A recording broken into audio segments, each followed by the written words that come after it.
Thank you so much. It's an absolute pleasure to be here today. And hello, everyone. Welcome to the session, Partnership and Community Engagement for a Better Education Environment. Just as an introduction, in today's world, we all face significant challenges in education, such as resource disparities and unequal access, and addressing these issues requires collaboration among educators, policymakers, communities, families. By leveraging partnership and community engagement, we can bridge those gaps and enhance those educational opportunities.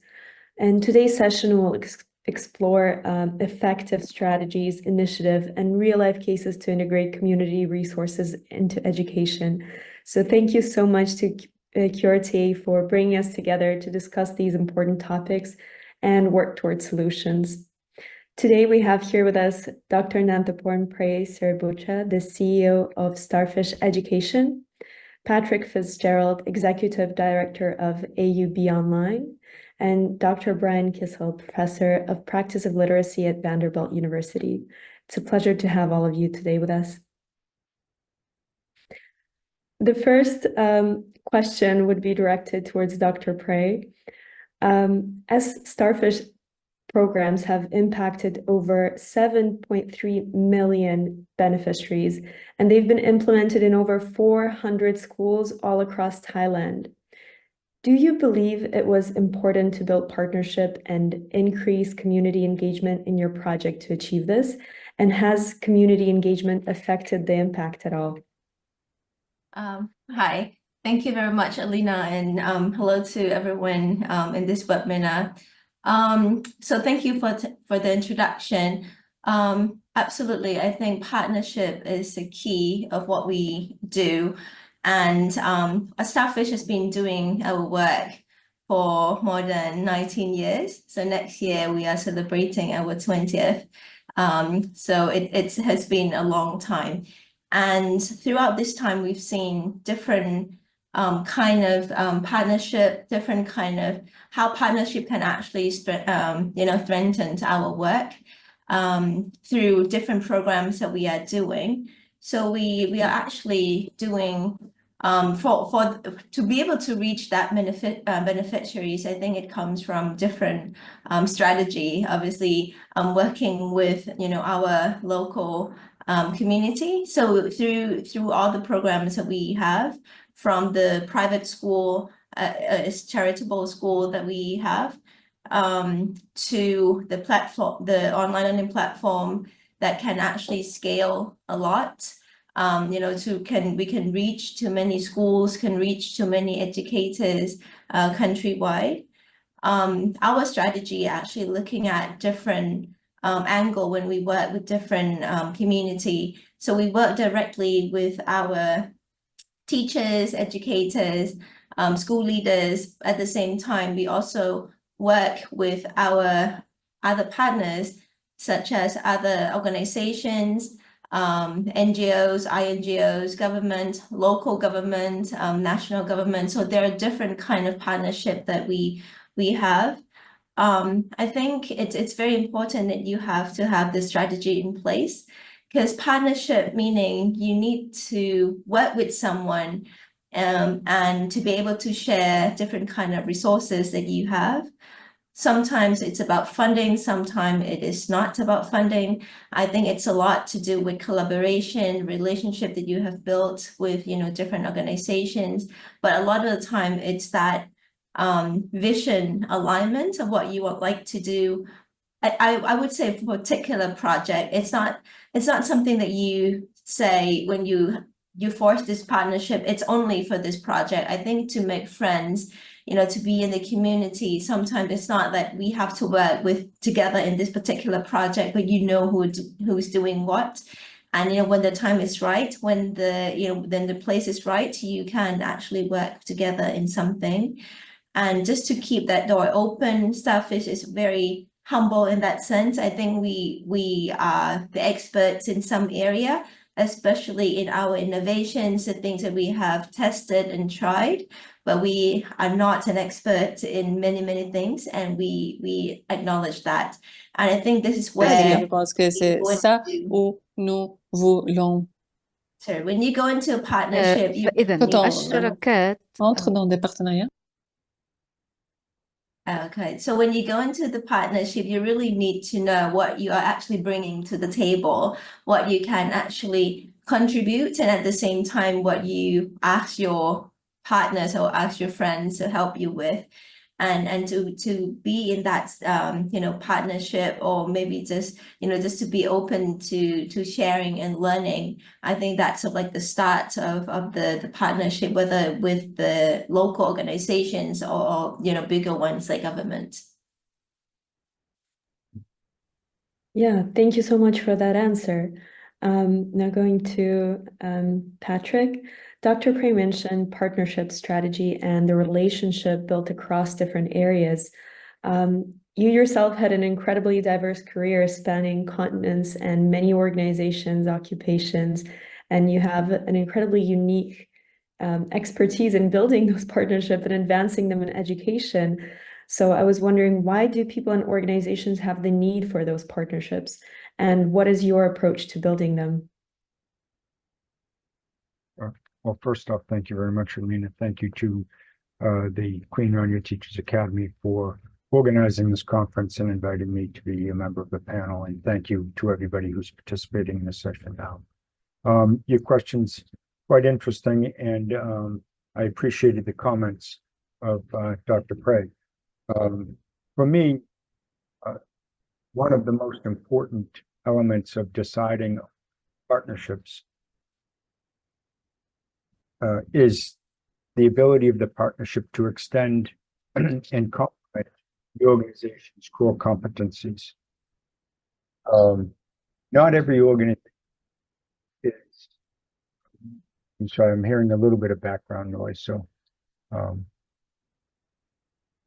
can you hear me, Alina? Yeah, we can hear you. I think Yes. the interpreters sound Okay, no problem. And so, as I was mentioning, that it's to extend and complement your core competencies, right? Not every organization is an expert in every area. So it's important for your organization to understand what it is that you're best at, and then look for partners who can provide the services and capabilities and skills to complement, extend those capabilities. For any partnership to really flourish and sustain itself, it needs to be mutually beneficial. So both organizations need to gain from the partnership what they need. And I think Dr. Prey had mentioned, and I note down here, vision. Right, both organizations' visions need to be aligned. Each needs to understand the other very well, and what the services and capabilities are that they can deliver.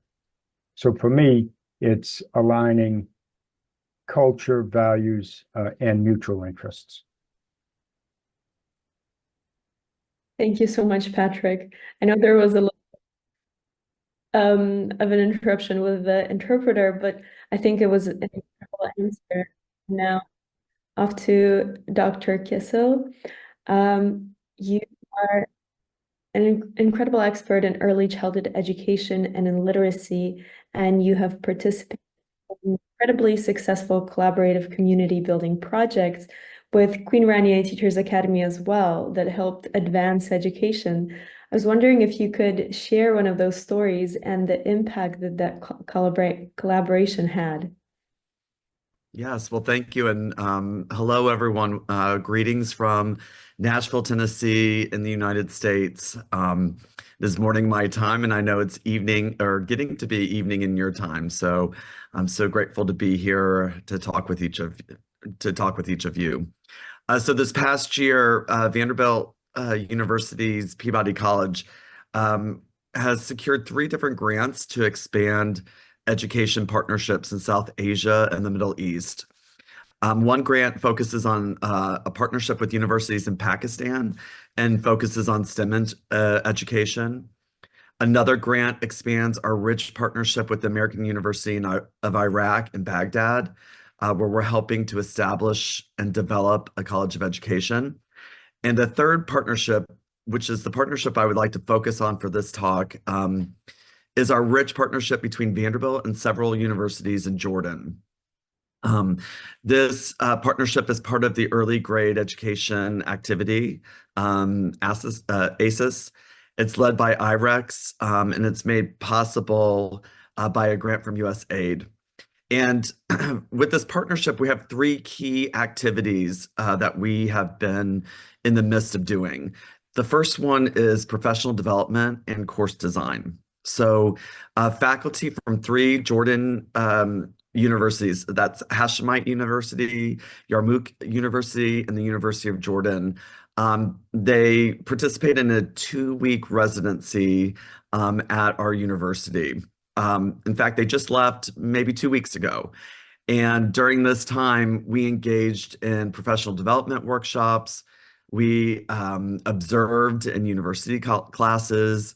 We visited local elementary schools and early childhood schools in Nashville.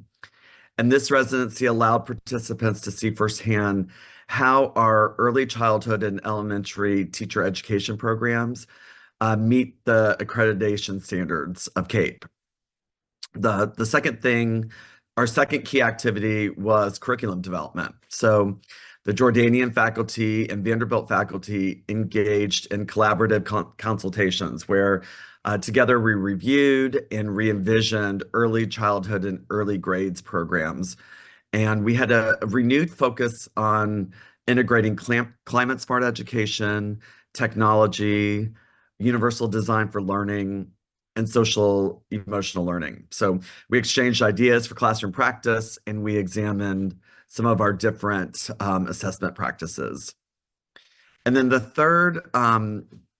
third key activity we engaged in was ongoing collaboration, which is what we're actually going to be doing for the remainder of this year. So we're going to be engaging in virtual seminars. And in the spring, Vanderbilt faculty will come and visit Jordan, which we're very excited about, to come to your beautiful country and to continue the conversation. So this will ensure that our partnership remains pretty dynamic and responsive to the needs of both Jordanian educators and their students. And what's really amazing about this partnership is it is truly a collaborative endeavor where we learn together. So it actually improves both of our programs of study with our students. Thank you so much, Dr. Kissel, for that answer. Now going to Dr. Prey. As Dr. Kissel spoke of professional development in course design, curriculum development, and ongoing collaboration, which I think would resonate a lot with you as well. He touched upon technology involvement, and you yourselves work with curriculums, are very knowledgeable in current educational needs. Could I ask, looking ahead into future innovation in EdTech, what forms of collaboration do you envision becoming more prevalent? Or how might these collaborations transform the way we teach and learn? Yeah, I often think about this kind of like future learning and the collaboration that we could have, among our, fellow educators and our organizations here in Thailand as well. So I'm just going to give you an example of what we do here.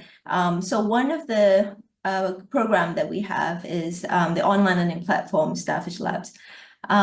So it is an online learning platform. We originally created this platform for educators and parents. The platform has been going, we started in 2018.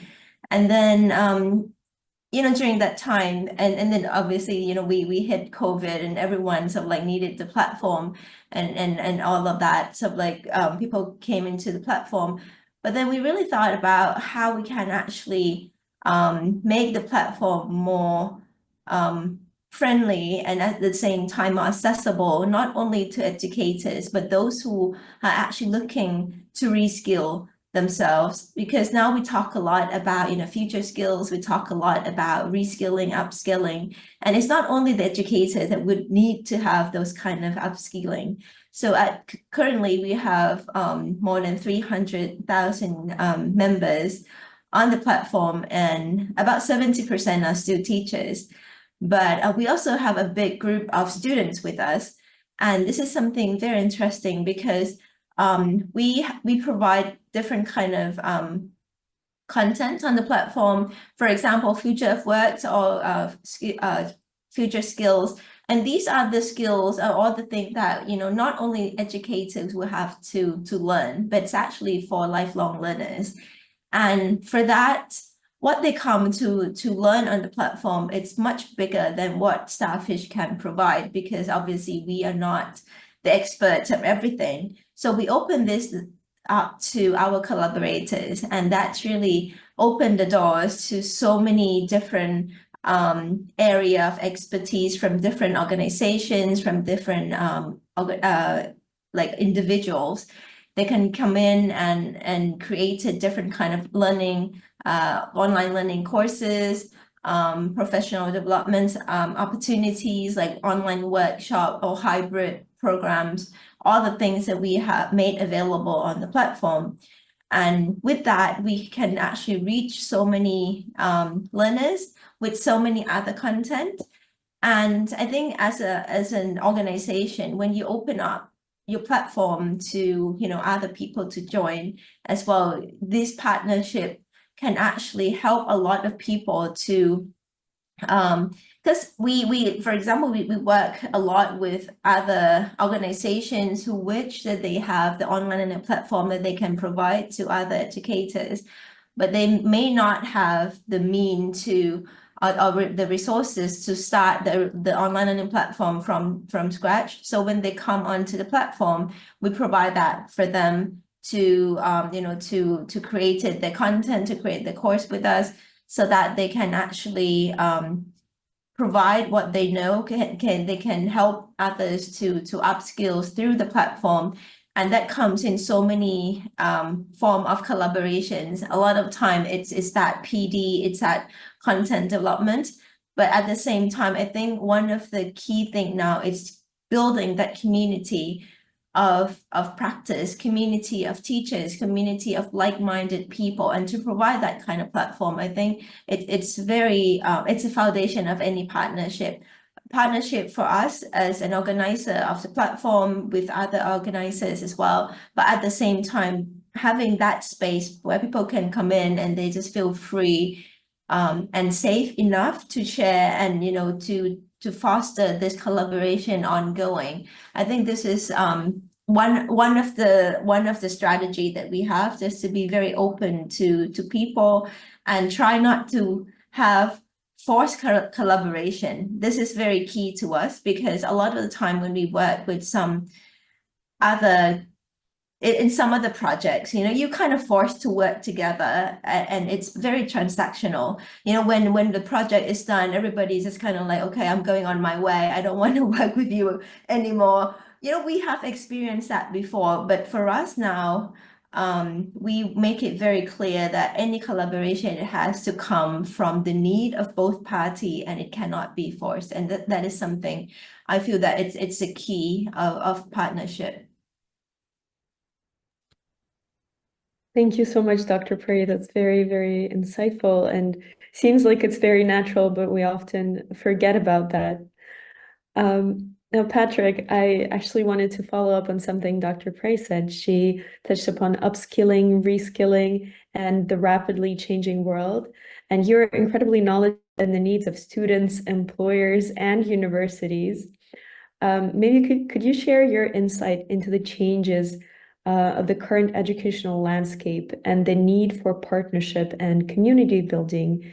Do you believe facilitating community building for students is important, and why? Sure. Thank you very much for the question. The education landscape, particularly in higher education and adult learning, is, as everybody knows, rapidly evolving, rapidly changing. And we also understand that one of the key drivers for adult learners continuing their education is closely tied to advancing their career, either getting their first job or getting a promotion or changing careers, maybe changing an industry or changing functional role in which they perform for their employer. And so understanding what industry requires is very important for educational institutions, whether it be higher education institutions, whether it be non-traditional educational institutions, training companies, and even technology firms are now getting into the space of providing credentialing and certificates specific for particular career paths. And so understanding what the industry needs and designing curricula to meet those needs is very important for educational institutions, particularly for universities. And so what we're seeing today is greater collaboration between industry and academia. We're seeing organizations partner with universities to have a say in designing some of the curricula that leads to a degree or a diploma or a certificate that is offered by or conferred by that university, for instance. And so understanding the needs of the market is very, very important. And then working with those partners in a collaborative fashion to satiate the demand from the learner is also important.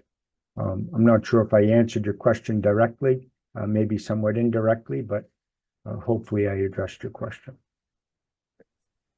Yeah, absolutely. Thank you, Patrick. I think it gave us a lot of thought, and it was much better to have an understanding from all those different sides. Thank you. Now on to Dr. Kissel, regarding something that Patrick spoke about, collaboration in higher education, universities, and on people's career paths.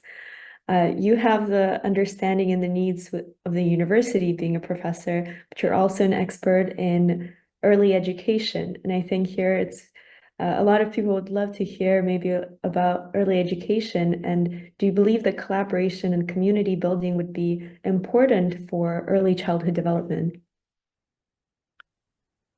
Yeah, absolutely. I mean, collaboration and community building are really critical. And I think there's a few different ways of engaging in this. I think the first one is just making sure that at the base of all of this is holistic development. So I think it's so important for us to help develop social skills and socio-emotional learning with our young students. I think we have to figure out ways of enhancing learning opportunities through encouraging diverse perspectives. So collaboration among educators and parents and community members. I think all these groups are so important, and bringing their diverse perspectives and expertise into the learning environment is just absolutely critical. It enriches the educational experiences of our students, and it helps address the very needs of our children, because they come to us with all sorts of different various needs. I think parent involvement and community involvement is particularly important. So we know that when parents are involved in their children's education, it fosters this kind of collaborative environment. It supports learning at home and in school. So there's just such an important there's just such importance placed in parental involvement. And then also community support. So, our students live within a broader community, and bringing community members into our schools and classrooms really helps children to get shared experiences and collaboration with other aspects of their life that is in the community that surrounds them. And then finally, professional development and shared knowledge. I think it's really important for there to be collaboration among educators to allow them to share their practices, to innovate teaching strategies, to kind of develop professional development opportunities for one another. I think we teach each other how to do this work, and coming together frequently and talking about what we're doing in our classrooms, I think, is a really important aspect of this. And mentorship is included in that. You know, in a lot of our schools here in Nashville, we have numeracy coaches and literacy coaches, and they provide really important mentorship for teachers. So these more experienced educators go into classrooms where they are mentoring new teachers or teachers who are new to a curriculum. So it could be veteran teachers who are new to new literacy standards or numeracy standards. And these coaches help guide through in-class professional development. So I think collectively, these are all the different ways in which we collaborate and build community within our early childhood classrooms. Thank you so much, Dr. Kissel. I think we covered a lot of the importance and kind of how to build communities and overall the importance of partnership. I think that was very, very fruitful. And now I actually want to ask all of our speakers to provide 3 tips in different areas of their expertise. So it could be the time for participants to take notes and maybe prepare their questions for a Q&A after. Dr. Prey, would you please provide 3 tips on successful partnership development for organizations? I think I think you have to come in with an open mindset that you need to value the partnership. You need to understand that, you know, why do you even want to talk about partnership? I think to have this mindset it's very important, because when you understand, it's not only you, but I think the whole organization, like, you know, why do you even have to work with other people? Why do you have to listen to your community, and to have that mindset to share, be able to share and to learn from others. And I think one of the strong idea about, you know, sharing, it's not only sharing the success, I think it's also, you know, share the learning, the challenges that you have come across. Because without talking about, you know, the things that didn't work, and you always talk about your success all the time, I don't think we learn as much as a community. So but if you don't really have that sharing and open mindset, you know, it's really difficult for you to share that. But obviously, you know, you need to find your space. You need to find, you know, you need to be comfortable enough to share. So once you have that mindset, you know, try to create opportunities so that you can have this safe environment. You can go and meet different you know, people in the community. Once you create these opportunities, I think the last one is really create many channels so that you can actually learn and get feedback and have that communication channel. Because I don't think when we say, oh, we work with the parents, or I listen to the parents, I listen to our partners, I don't think all of those are equal in all senses. So, you know, how do you do that? How do you listen to your communities? How do your communities actually come back to you and be able to talk to you? I think, you know, be intentional about how you get feedback, you know, from different people, different stakeholders. I think that's really important. So just to sum up, you know, just to have the mindset, create the channel, and at the same time, like, be very intentional about, you know, how you get that feedback and how you use that feedback to create your own work, or to improve your own work, to provide your own solutions to other people as well. Thank you so much, Dr. Prey. That's very insightful. I love that answer. And now on to Patrick. From the perspective of an expert in partnership from the side of institutions and employers, with the needs of students in mind, could you please tell us about 3 things that individuals or institutions should consider before going into new partnerships? Sure. Thank you for the question. For any organization, irrespective of industry, it's important to have a very clear understanding of your vision, of where you want to go collectively. And it needs to be clearly understood and supported across the organization. Once you have an understanding of where you want to go, then it's important to conduct an honest assessment of your internal capabilities and what it is that's necessary for the organization to do and do well in order to achieve the vision and reach the goals that have been laid out. Once you've done the assessment, you understand where your needs are, right? And then you can, from understanding your needs, you can, determine a best path forward, right? Is that going to be build the capabilities yourself and try to move forward, or is that to look outside the organization and find partners who offer the services and have the requisite skills to deliver those services effectively to you? Once you've determined an organization, if you've deemed partnering is the right path for your organization, once you've identified a partner who has the necessary services, offers the necessary services, and has the skills to deliver those services, then you need to understand, and I think I mentioned it before, and Dr. Prey mentioned vision alignment. I called it culture, values, and mutual benefit, right? You need to make sure that the culture of that partner is aligned with yours, that their vision is aligned with yours, and also you need to understand that they too need to benefit from the partnership. It's not a one-way deal.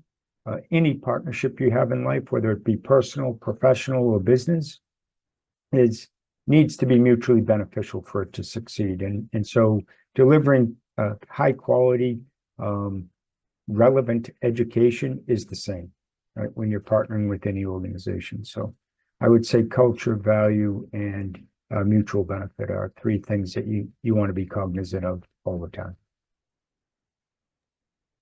Thank you so much, Patrick. That's very comprehensive as well, and I think quite difficult to find the right partners and to determine those values, the cultural values and overall goals in mind.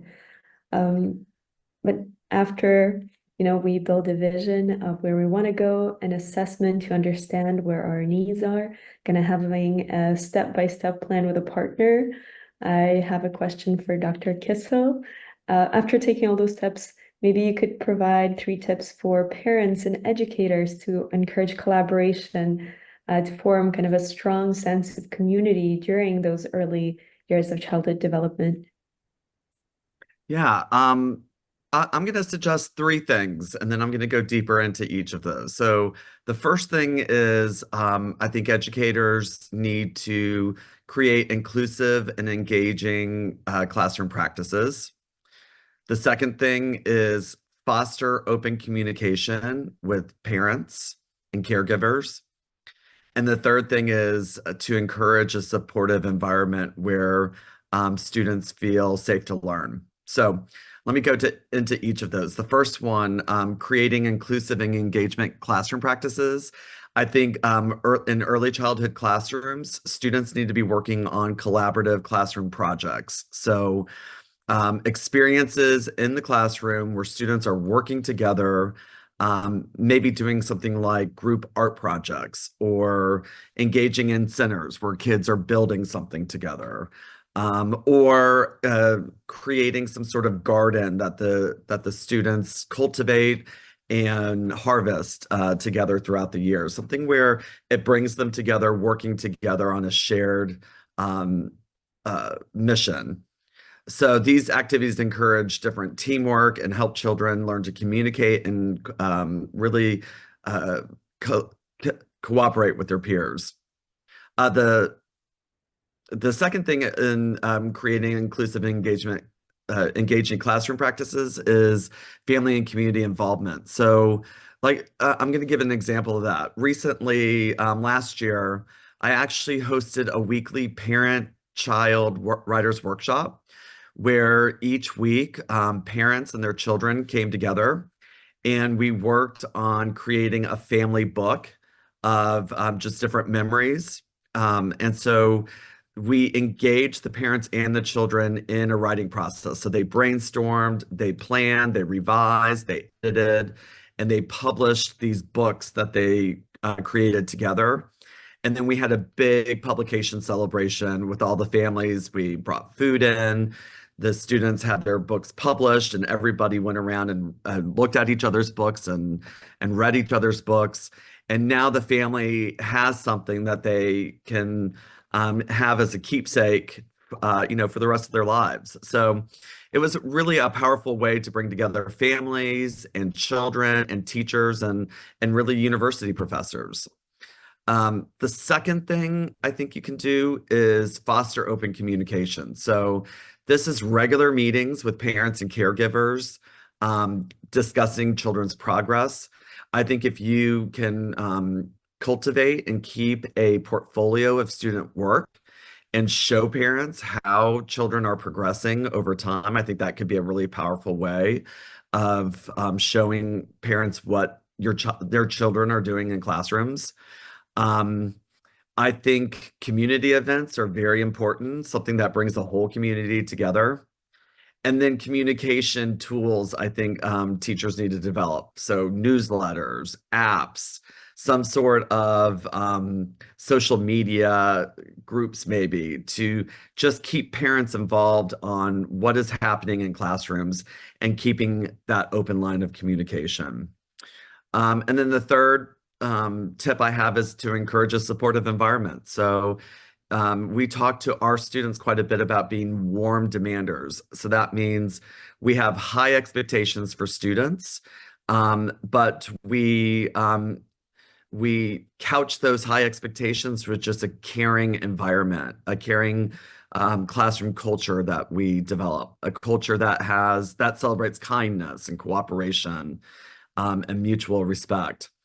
And then the other thing I would bring in are community members. So we did a project where students went into the community and interviewed community leaders. So in our community, it was barbershop. So kids would go into a barbershop, interview the owner of that barbershop, and then ask all sorts of questions. And they got the whole history of the community, and they really got to bond with somebody who is an important part of their community. So I think there's just all sorts of things that teachers and parents can do to foster that community. And then the last thing I want to say is for school and community and university leaders, I would consider a robust university school partnership.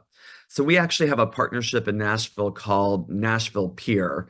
And this partnership brings together researchers and educators to understand and disrupt educational inequities so that every student in our community thrives. So through this partnership, the collective group supports educators by identifying and then scaling the job-embedded supports that educators need to provide high-quality instruction for every student. So those are some of my tips for everyone. Thank you so much, Dr. Kissel. I think it was also very comprehensive and a different side of the argument. I think we still have a little bit of time for questions from the audience. So pulled up one of the questions, and it's completely open to any of the speakers because I think it could be relevant for all of you. How do you think collaboration and partnership can feed in the curriculum, more specifically in determining what students shall learn to be a part in building their communities, bearing in mind that it is aligned with a country context? That's a very interesting question. Dr. Prey, Patrick, Dr. Kissel, you're welcome to answer. Okay, I think I'm just going to jump in. I think one of the things we could do, I mean, as an education provider, as a school, when we say we collaborate or we invite parents to work with the school or the community work with the school, I think there are different activities that you can do. There are like different levels. You can invite the parents to come to a meeting and then tell them what school has done. I mean, that is not really a collaboration. That is more like informing session. But you can have a deeper collaboration. For example, if you invite the parents to come and for them, I think not all the parents do understand, like, the school curriculum at the same level. I think there are different level of understanding. So create different opportunities for different kind of engagement with the community, with the parents. I think that's really important. There's no single activity that would fit, to everyone. So to create that ongoing opportunities for everyone to come in and be a part of, from the curriculum development to maybe just to look at the students' work, or to talk about what kind of students that we want to have in this community. So to create this comprehensive activities for everyone to come in at their own time, I think that's really important. And when they're in the room, just really honor their time and their opinion and why they're there, not like just to have them in the room. And I think this facilitation is also very crucial. So what I'm saying is there are smaller details when you talk about collaboration, when you talk about partnership, but you have to be genuinely want to collaborate. You have to create that kind of opportunities. So I'm just going to do it a short one here so others can actually add it as well. Thank you. I just want to be mindful of the time as we only have 1 minute left. Unless Dr. Kissel or Patrick have like a 10-second answer to add. I was just going to build on Dr. Prey's response and just say that we also have to make sure that our collaboration is accessible to parents and communities. So we have really tapped into doing online things with parents as well, so that even if they can't come to the school or come to the site to participate in some of these things because they have all sorts of other things going on, we can also create an online community to help support parents who might have accessibility issues. Thank you so much. I would just add one thing, Alina, just on the closing remark, and that is to always or never lose sight of learning relevancy, right? Each student is there for a reason. They want to learn certain things for various reasons. And each student is unique and a unique individual. And so therefore being able to personalize it to their needs and to their style is very, very important. And that varies around the world, country to country, region to region. Absolutely. Thank you so much. And as we conclude, I'd like to thank our speakers for their insights and perspective. It was an absolute pleasure to moderate. And we'd also love to express our gratitude to QRTA for organizing the forum, providing a platform for experts around the world to share their expertise. Thank you so much for your participation and enjoy the rest of the forum.